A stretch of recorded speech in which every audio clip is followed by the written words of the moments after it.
오늘 2020년 새해 첫 주일 여러분과 함께 말씀을 나누도록 하겠습니다.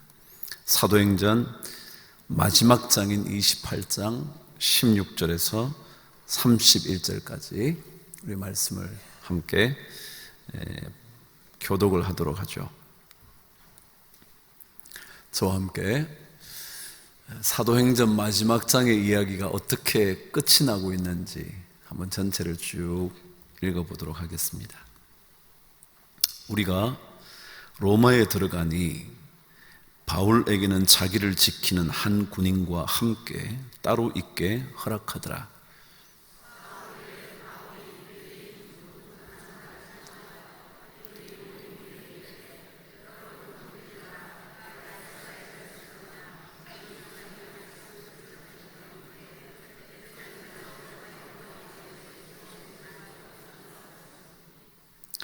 로마에는 나를 신문하여 죽일 죄목이 없으므로 석방하려 하였으나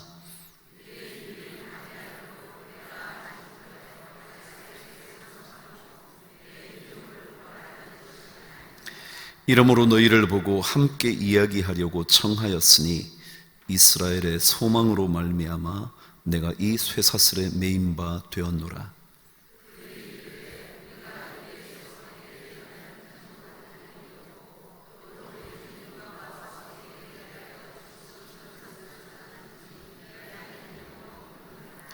이에 우리가 너의 사상이 어떠한가 듣고자 하니 이 파에 대하여는 어디서든지 반대를 받는 줄 알기 때문이라 하더라.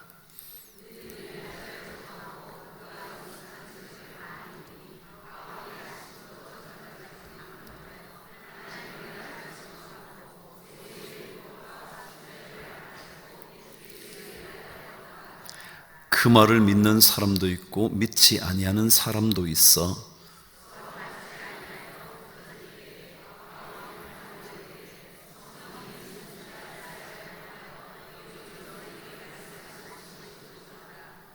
일러스되 이 백성에게 가서 말하기를 너희가 듣기는 들어도 도무지 깨닫지 못하며 보기는 보아도 도무지 알지 못하는도다.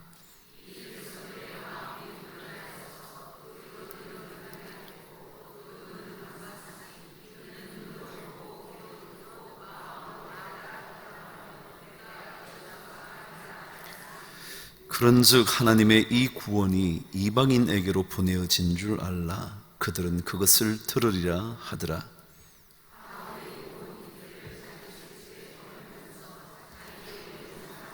함께 읽으시죠. 하나님의 나라를 전파하며 주 예수 그리스도에 관한 모든 것을 담대하게 거침없이 가르치더라.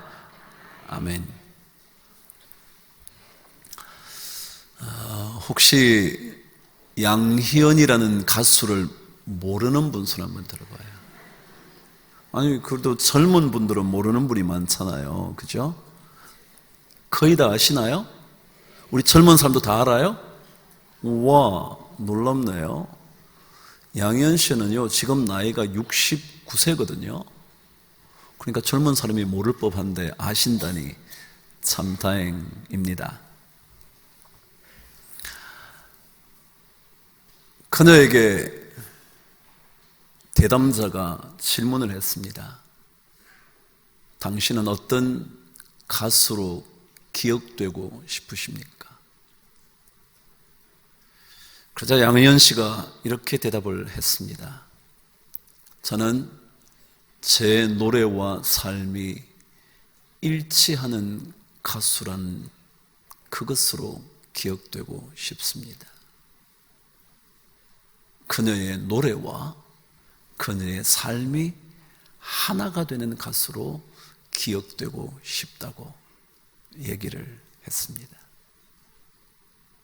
삶과 노래가 같이 가는, 아니 노래를 부르는 것이 곧 자신의 삶과 동일하다는 것을 사람들이 기억해 준다면 좋겠습니다. 그렇게 말을 했습니다. 그녀는 중학교 때 아버지를 잃습니다. 어머니 혼자 가게를 꾸려가야 하는데 그것이 벅차자 그녀가 마침내 생활 전선에 뛰어듭니다. 그때가 만으로 나이 19살, 우리나라 나이로 20살에 생활 전선에 뛰어듭니다. 그녀의 생활 전선은 바로 노래하는 것이었습니다. 그녀는 어릴 때부터 그리고 고등학교 때까지 노래를 참 잘 불렀다 그럽니다. 드디어 노래로 자신의 생계를 혹시라도 꾸릴 수 있을까 찾아간 사람이 송창식이라는 가수였는데, 그녀를 만났던 송창식 씨가 이렇게 질문했답니다.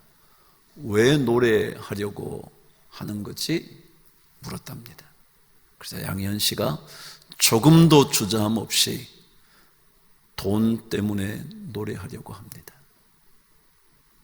다시 말하면 돈을 벌어서 삶을 살기 위하여 그녀는 노래를 부르게 되었다고 말합니다.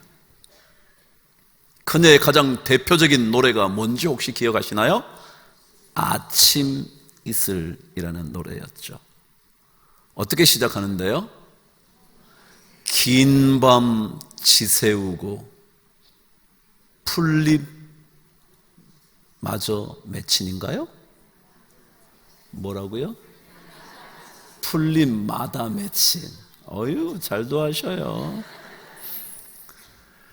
그래요.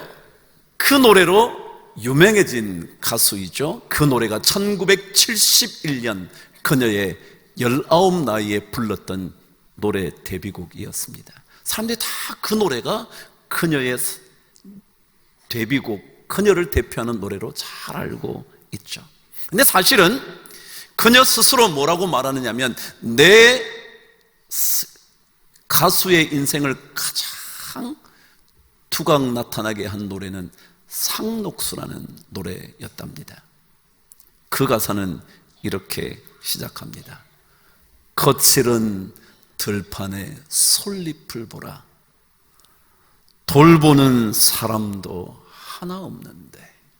이런 가사로 시작합니다. 여러분 한번 잘 생각해 보시죠. 이 노래는 바로 그녀의 삶이었습니다. 그녀의 삶이 거칠은 들판 같은 삶이었죠. 아버지는 일찍 떠나셨으니 돌보아주는 사람 하나 없죠. 그 삶이 그대로 노래에 드러납니다. 그 노래의 고백은 이렇게 이어지고 있었습니다. 땀 흘리리라 깨우치리라 거칠은 들판에 솔잎 되리라. 우리 나갈 길 멀고 험해도 깨치고 나아가 끝내 이기리라. 깨치고 나아가 끝내 이기리라. 불러보신 적 있나요? 제가 한번 불러드릴까요? 거칠은 들판에 솔잎을 보라.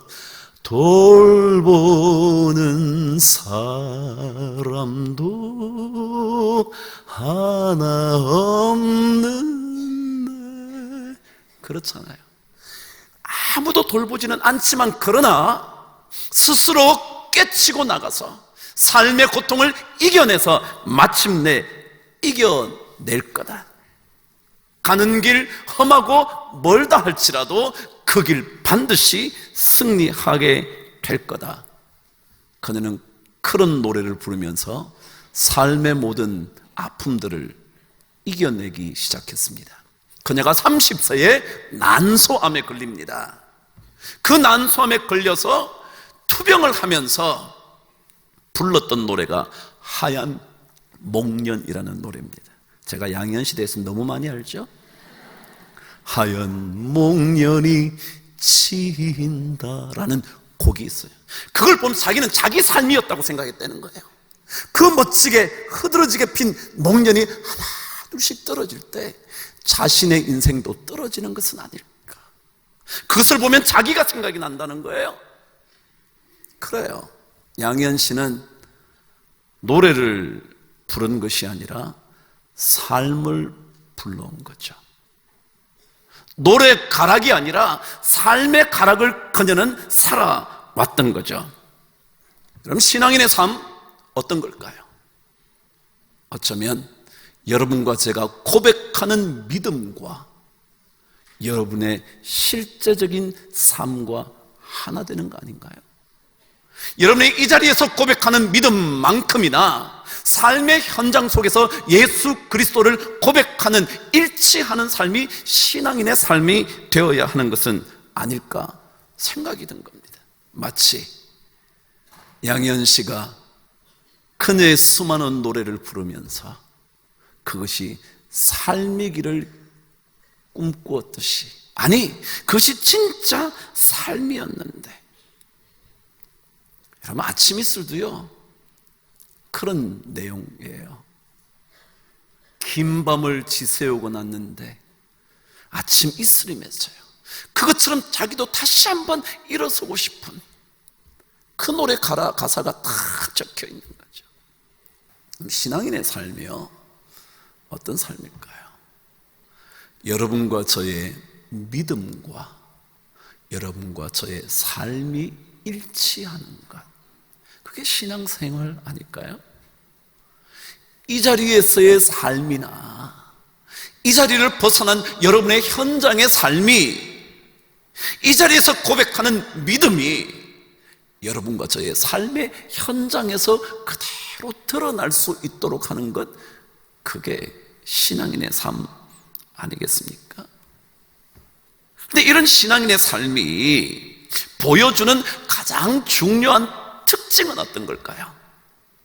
믿음과 삶이 일치한다고 말할 때, 그것이 동일하게 보여진다고 말할 때 그것의 가장 놀라운 특징은 뭐가 있을까요? 어떤 모습을 세상 사람들이 보면서 우리가 그리스도인이라는 것을 알게 될까요? 오늘 말씀은요 사도 바울 인생에 로마 감옥에 수감된 첫 번째 이야기입니다. 그는 로마 감옥에 2차례 투옥이 됩니다. 그 첫 번째 이야기가 오늘 본문입니다. 로마에 그가 죄수로 호송이 됩니다. 손에 수갑이 채워졌습니다. 그리고 오늘 말씀에 의한 대로 군인이 그를 파수하고 있었다라고 말합니다. 파수병의 감시하에 감옥의 삶을 시작하게 된 겁니다. 다행스러운 것은 그가 로마 시민이었기 때문에 방문자들을 자유롭게 맞이할 수 있었던 것 외에는 감옥의 삶을 삽니다. 그것만이 아니라 물론 로마인이었기 때문에 또 아직까지 죄목이 정해지지 않아서 어느 집에 머물면서 구금 상태로 있습니다. 군인이 지키고 파수병이 지키고 함부로 나가지 못한 채, 그러나 그 집에서 자유롭게 그는 조금은 자유롭게 지낼 수 있는 그런 삶이었습니다. 그런데 여러분 혹시 사도 바울이라는 이름을 들으면 생각나는 것이 혹시 있나요? 사도 바울 그러면 이런 게 생각난다. 어떠세요? 예를 들어 사울이라는 사람이 바울로 바뀌었다든가 뭐 그런 거 생각나는 게 있으신가요? 근데 이 사도 바울의 삶을 가장 정확하게, 자신의 삶이 어떤 삶인가를 가장 정확하게 표현한 것이 사도행전 20장 23절 24절입니다 저와 함께 읽어보겠습니다. 시작. 오직 성령이 각 성에서 내게 증언하여 결박과 환난이 나를 기다린다 하시나 내가 달려갈 길과 주 예수께 받은 사명 곧 하나님의 은혜의 복음을 증언하는 일을 마치려 하면은 나의 생명조차 조금도 귀한 것으로 여기지 아니하노라. 그렇게 돼요. 사도 바울을 떠올리면요 그의 삶이 어떻게 요약되느냐 하면 은혜의 복음을 증거하는 일에 생명을 건 사람이다, 그렇게 말할 수가 있어요. 다시 말하면 목숨을 조금도 아끼지 않았던 사람이라는 거죠. 이것을 가리켜 뭐라 그러냐 하면 담대함이라 그러는 거예요. 목숨을 걸고 사는 인생, 목숨을 바칠 만큼 자신의 길을 걷는 사람을 우리는 담대한 인생이라고 말합니다. 그래서 오늘 사도행전 28장 마지막 절 31절은 그렇게 기록하고 있잖아요. 하나님의 나라를 전파하며 주 예수 그리스도에 관한 모든 것을 뭐라고요? 담대하게 거침없이 가르치더라 라고 되어 있어요. 그는 담대한 인생을 살았습니다. 거침이 없었습니다. 그렇다면 여러분, 혹시 사도 바울의 이 담대함은 어떻게 표현되고 있는가? 오늘 본문에서 담대함을 여러 면으로 설명할 수 있을 거예요. 그러나 오늘 본문 속에서는 담대함이 어떻게 기록되어 있는지 그것을 보시면서 그리스도인의 삶에 대하여 담대함이 어떠한 것인지를 확인해 보려고 하는 거죠. 저와 함께 16절, 17절 그리고 23절을 읽을 텐데, 제가 16절 앞부분, 17절 뒷부분까지 읽을 테니까 마지막 부분을 저와 함께 읽으시고 23절을 저와 함께 읽겠습니다.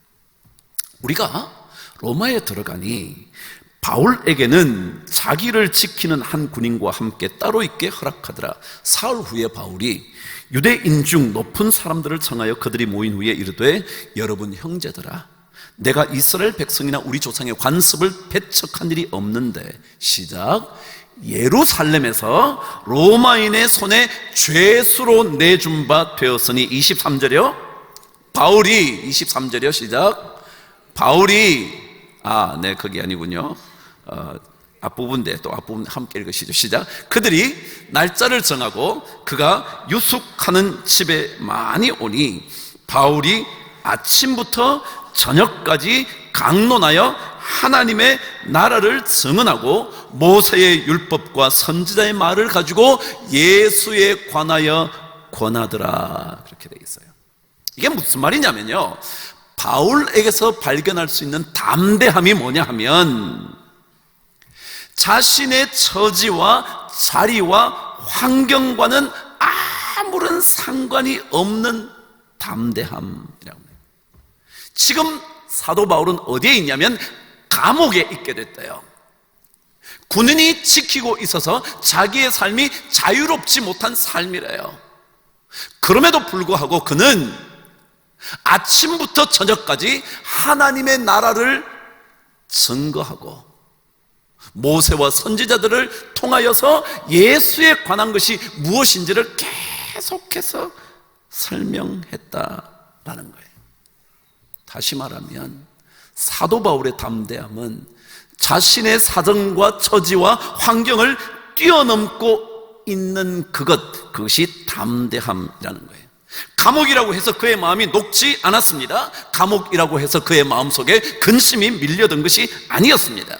우리는 돈이 조금만 모자라도 가슴이 답답하지 않나요?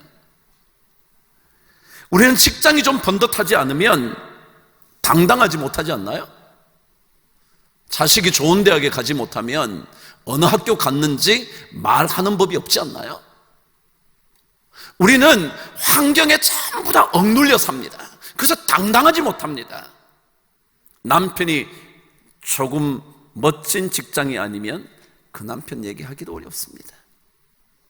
단칸방 지하에 산다면 그 집을 방문하는 것조차 부담스럽게 생각합니다. 그런데 사도 바울의 담대함은 어떤 처지에도 주눅들지 않는 겁니다. 그의 말 그대로 풍부와 비천에 처하는 일체의 비결을 알고 있었던 것처럼 그는 전혀 고민하지 않습니다. 다시 제가 양희은 씨 얘기를 들려드릴게요. 그녀가 이렇게 당당하게 말하더군요. 나는 나를 짓누를수록 더 튀어오르고 싶은 마음이 있는 사람입니다. 나를 짓누를수록, 환경이 나를 짓누르고 여러 형편이 나를 짓누르고, 그래서 자기의 삶이 감옥에 갇힌 것처럼 될수록 더 튀어오르고 싶은 그런 마음이 있다는 거예요. 잘 되면 오히려 느슨해지고 어려울수록 더 솟구쳐 오르고 싶은 사람이 저입니다. 이런 걸 뭐라 하냐면 담대함이라. 삶이 나를 짓누르고 삶이 나를 고통스럽게 만들고 감옥 같은 삶이 우리 삶에 끊임없이 펼쳐진다 할지라도, 그래서 아무것도 어쩌면 자유롭게 할 수 없는 상황이어도 움츠려들지 않는 겁니다. 돈이 없으면 마음대로 할 수 없죠. 사고 싶은 것도 못 사고요, 가고 싶은 데도 못 가고요, 먹고 싶은 것도 제대로 자기가 원하는 거 못 먹을 수 있죠.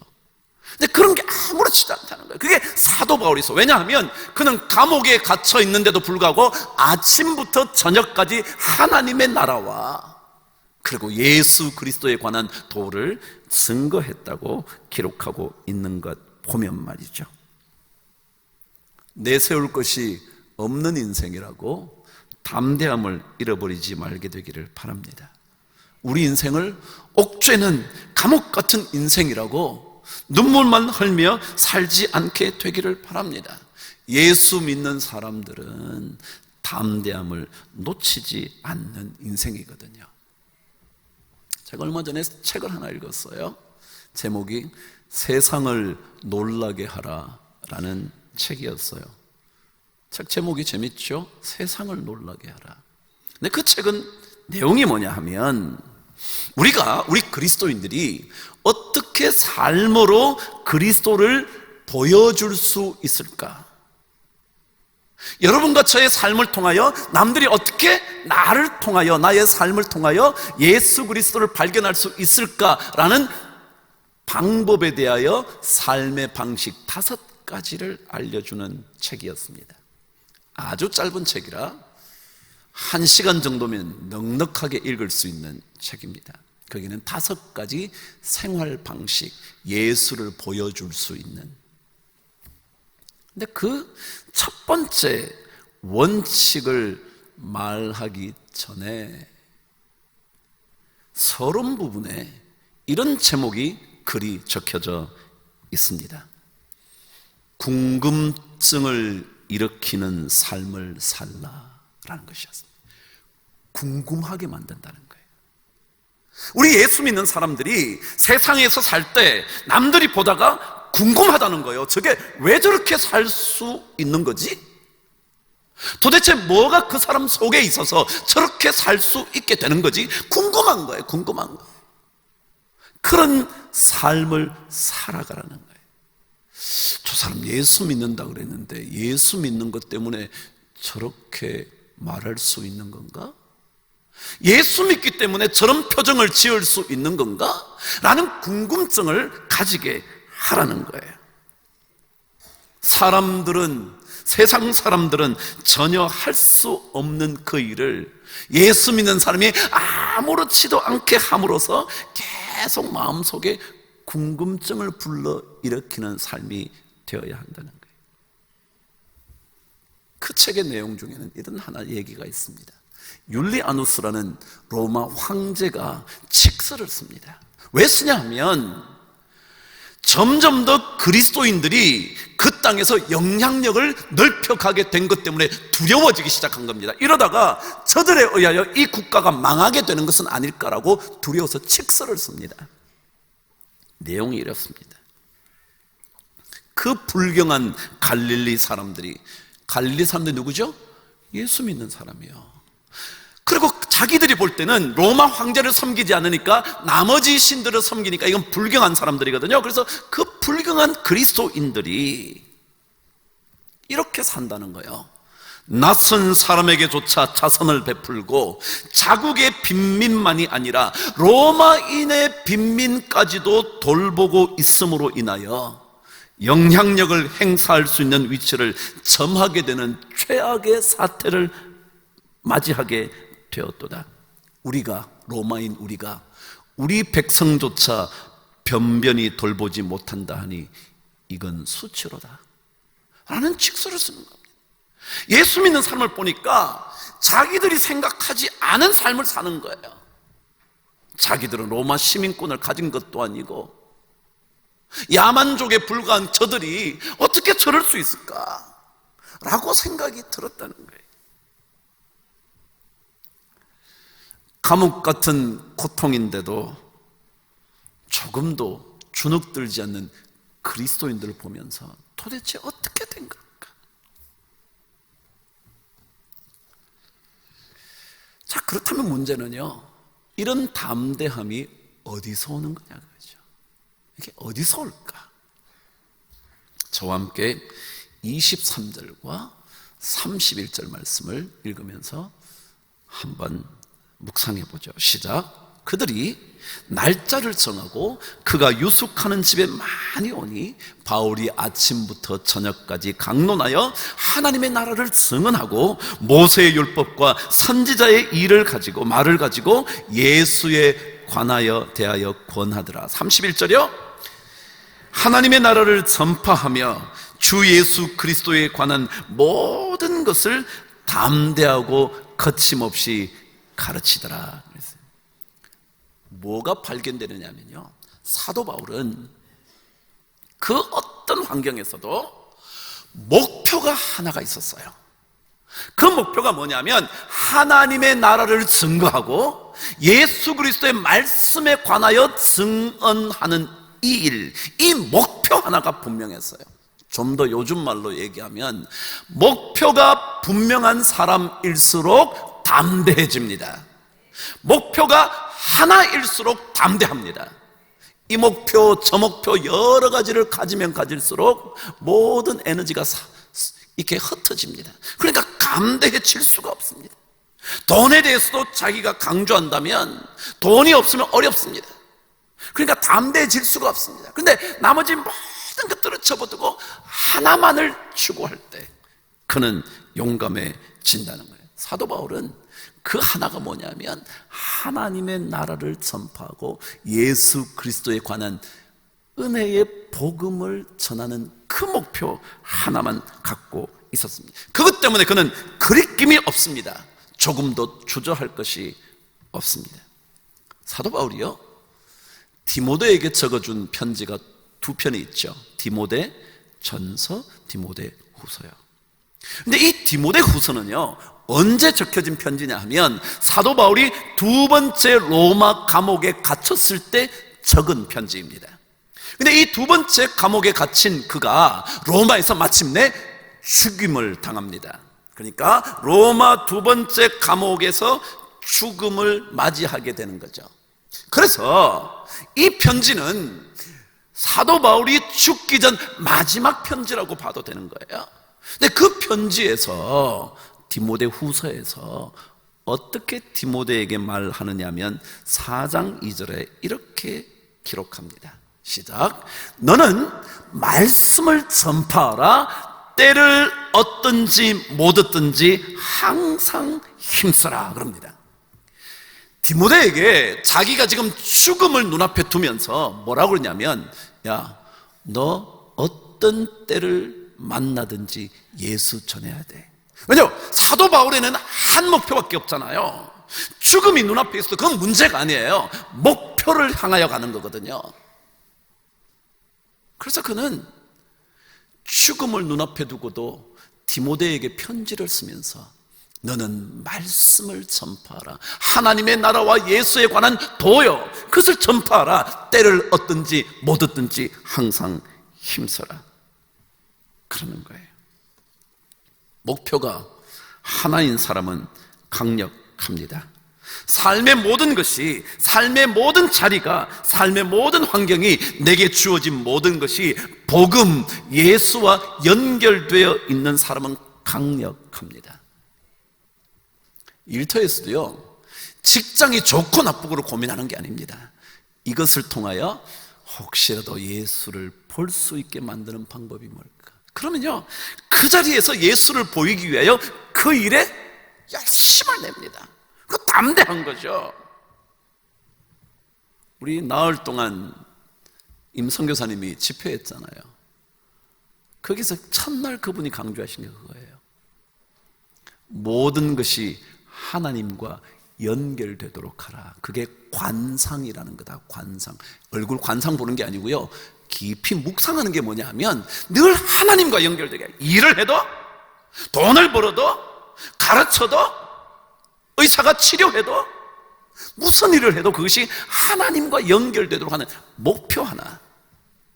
돈을 잘 버는 것도 하나님을 증거하기 위한 목표 하나. 사도 바울은 어떤 일이 있어도 내 안에 그리스도가 존귀케 되기를 꿈꾸던 사람이거든요. 그래서 자기 자신의 삶의 모든 것이 사라져도, 내 모든 것이 배설물처럼 여겨져도, 모든 것이 해로 바뀌어 간다고 해도, 해를 당하는 일이라 해도 자기는 괜찮다. 내 안에 그리스도가 존귀케 되어 내가 그분 안에 살게 될 수만 있다면, 그러니까 목표가 분명하면, 그러면 그는 두려울 것이 없습니다. 그러니까 담대함을 찾을 것이 아니라 분명한 목표를 갖는 겁니다. 그 목표를 가지면, 하나님께 대한 목표를 가지면, 세상 사람들을 통하여 하나님이 나타날 수 있도록 만드는 복음의 하나의 목표를 가지면 훨씬 우리는 담대한 인생을 살 수 있게 된다는 겁니다.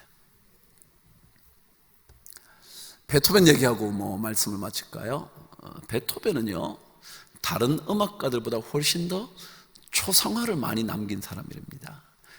초상화는 자기가 그리는 게 아니고 남들이 그려주는 거예요. 혹은 그 사람 얼굴을 이렇게 흉상으로 이렇게 떠는 거예요. 석고로 말이죠. 떠는 거, 그런 거요. 근데 그게 의외로 많이 남아있다는 겁니다. 그런데 다른 음악가들이나 위대한 예술가들은요, 자신의 초상화를 잘 그려가지고 멋지게 남긴 게 많다는 거예요. 근데 베토벤의 초상화나 이 얼굴 석고 뜬 이런 것들은요, 그 사람의 모습 그대로를 보여주는 게 많다는 거예요. 그러니까 멋지게 그린 게 아니고 있는 그대로, 있는 그대로. 다시 말하면 자연산의 얼굴을 그대로 드러낸 초상 작품들이 많다는 거예요. 그는 그리 외모에 뛰어난 사람이 아니었답니다. 잘 그려놓은 베토벤 그림 말고요, 있는 그들의 모습을 보면 베토벤은 탁월한 외모가 아니라 보기 싫은 듯한 외모를 가진 사람이었습니다. 그런데 그가 그렇게 많은 초상화의 자신을 그대로 드러낼 수 있었던 이유가 뭘까? 그의 삶을 연구한 학자들은 이렇게 말합니다. 베토벤은 자신의 음악 속에서 자기를 드러내려고 했기 때문이에요. 뭘 통해서 드러낸다고요? 음악을 통해서 드러내는 거예요. 음악이라는 목표 하나에 자신의 삶을 걸어서 그렇다는 거예요. 다른 사람은요, 돈을 벌면서도 남들에게 명예도 없고요, 내 얼굴 뜯어 고쳐가지고 이렇게 하고요, 어떻게 하고요, 전부 다 그런 데 관심이 많은 거예요. 그런데 자기는 자기가 하는 음악을 통해서 내가 나타나는 거지, 내 얼굴이 잘 그려지고 잘 드러나, 이게 문제가 아니라는 거예요. 오직 음악 속에서 자기를 드러내려고 하는 한 가지 목표에만 집중함으로 외모에 자신을 걸지 않는 당당함을 가질 수 있었기 때문에, 그래서 많은 초상화를 자유롭게 남길 수 있었다는 거예요. 역시 담대함이라는 건요, 하나의 목표예요. 예수 믿는 사람은 조금은 더 하나, 예수 잘 전할 수 있는 방법이 뭘까? 남들에게 친절한 것도 예수 때문에, 내가 자식들에게 이렇게 하는 것도 예수 때문에. 그 목표를 가지면 우리는 담대한 인생을 살 수 있다는 거예요. 사도 바울이 그런 삶의 주인공이었거든요. 여러분, 한 해 시작됐어요. 전 여러분과 제가 어떤 것에도 주눅들지 않는 담대함이 있으면 좋겠습니다.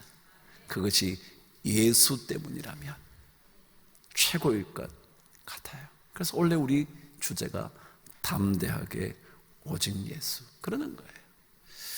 그렇게 한번 살아보셔서 여러분의 처지와 환경이 여러분을 움츠러들게 하지 않는 은혜가 넘치게 되기를 주의 이름으로 축복합니다. 기도하겠습니다. 하나님 아버지, 세상 속에서 당당한, 그래서 우리를 보면서 그리스도를 궁금해하는 그런 인생 꼭 살게 하여 주셔서 나를 통하여 하나님이 더 잘 보여지고 드러날 수 있도록 우리를 붙잡아 주옵소서. 담대한 인생의 길을 모든 성도들이 걸어갈 수 있도록 은혜 내려주시기를 우리 주 예수 그리스도 이름으로 기도드리옵나이다. 아멘.